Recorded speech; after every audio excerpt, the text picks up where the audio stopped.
Here we go. So another lovely video which uses like de Moivre's theorem. Gee, that's messy. Really messy. I apologise for that. De Moivre's theorem. And if you remember, de Moivre's theorem is r cis theta. If it's raised to any power n, that's r to the power n cis n theta. We're going to make use of that. Now what we're going to try to find is we're going to try to solve any z to the power n is equal to a, where a is any complex number. Okay, so it could be I, it could be 2 plus I, it could be 7. These are all complex numbers, and so we're looking for the solution to any of these sorts of things. When it's in this form, we're going to have a look at how to solve this, and an application of this is how to find the square roots of complex numbers and stuff like that. So a very interesting way to look at it. If you get an equation in this form, what will happen on the Argand diagram is that gee, that's bad. Sorry, you guys should sack me if you do that. That's not bad. Then what will happen is that all of your roots, let's say it was a z cubed equals I or something like that. What will happen if it's cubed? It means all of your roots will be divided up equally around here. So you get one there, maybe one there, and maybe one there. That's not very equal, is it? In fact, it's terrible. But what my main point is that they'll all be divided up equally by an equal angle all the way around the triangle. So it'll divide the Argand diagram into 3 equal pieces. Okay, if you have quarter, might be a bit easy. If you've got something like z to the quarter, z quarter equals 2 plus 6i or something like that. What will happen if your first root is there? Then because it's going to divide it up into 4 equal pieces, your second root will be there, your third root will be there, and your fourth root. It's terrible again, but anyway, it divides it up into 4, so each of these will be 90 degrees. Okay, fantastic. So that's how it works. If it was a a square root sort of thing, so z squared equals negative 9 or something like that, what you'll find is that if one of your solutions is there, because it divides the Argand diagram into 2 pieces, it'll just be opposite sort of thing. So that's what we're looking at. Let's do some examples. Okay, first example, let's just go straight into it. Z cubed equals I. Okay, let's have a look at this one. There's two ways to, well, no, let's just do this the one way. Keep it simple. Best way is to let Z be equal to R cis theta. We're going to find it in polar form. It's the easiest way. And now let's rewrite it. So therefore, what we've got is R cis theta cubed. Okay, so the Z cubed is equal to I. Therefore, let's just open it out. R cubed cis 3 theta is equal to, now I just want to write I in polar form. How do you write I in polar form? Well, let's just think about it. I is up here, okay? And what will the angle be? Well, the angle for I will be, what am I doing? It'll be pi on 2, okay? So it'll be cis pi on 2. So that's where I is. It's right on that axis there, pi on 2. And what's the radius there? Well, I is 1 up there, so the distance, the modulus will be 1 from there. So 1 cis pi on 2. So it's good to know what numbers, different ways that what they translate into in polar form. Okay, so now that we've got this written like this, what we can do is we can look at r's there, and we can look at our angles there. So our modulus and our angle, and we can just equate each part. So therefore, what we have is we've got r cubed must be equal to 1. The moduluses must be the same. Okay, and r is always positive, therefore r is equal to 1. And modulus of our solution, z, is equal to 1. Let's equate our angles here. And also, 3 theta will be equal to pi on 2. Okay, now pi on 2 is our first argument, but really it could go around and around and around and around. So what we just need, and this is how you need to be careful, we need to add 2k pi. Okay, k is just an integer. And we need to do that, and you'll see why. If you don't do this, you'll see you'll only get one solution, and you'll see here z cubed, we need to get 3 solutions. And so it's up to you how you want to keep solving this. I'll show you how I do it, just so that I don't get confused. What I'll do is just put this over the same denominator. Okay, so I'll put it all over 2, and I'll have pi plus 4k pi. I just find that easier because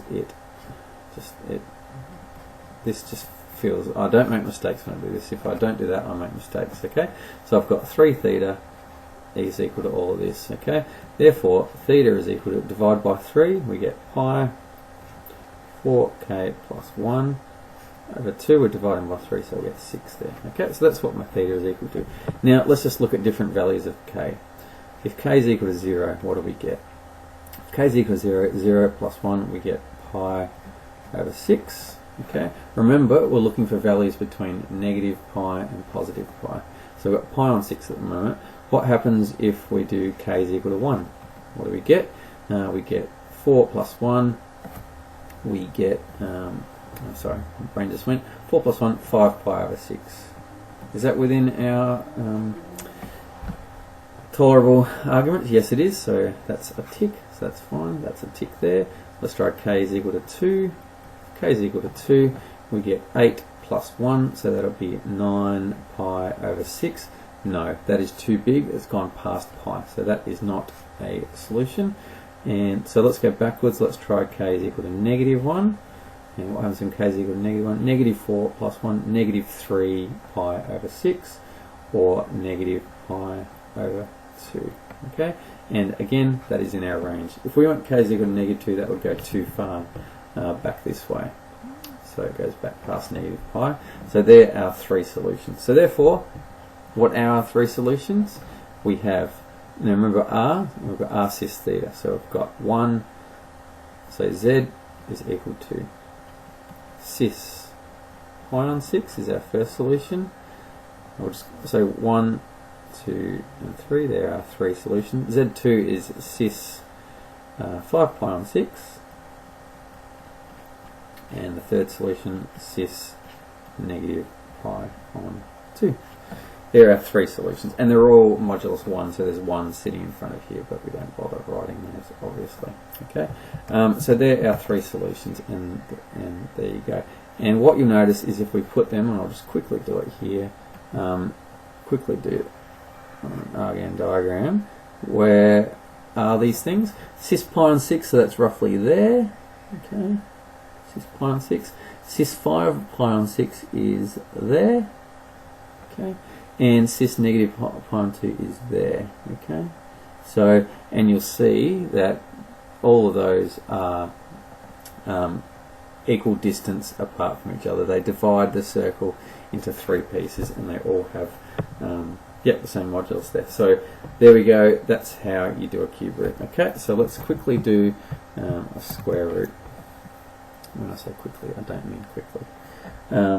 Okay, so let's find the square root of, let's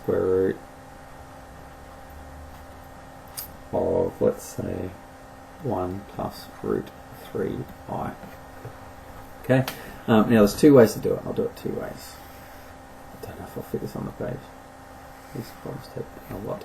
So, firstly, we'll do it the polar way. Over here, we'll do it the Cartesian way.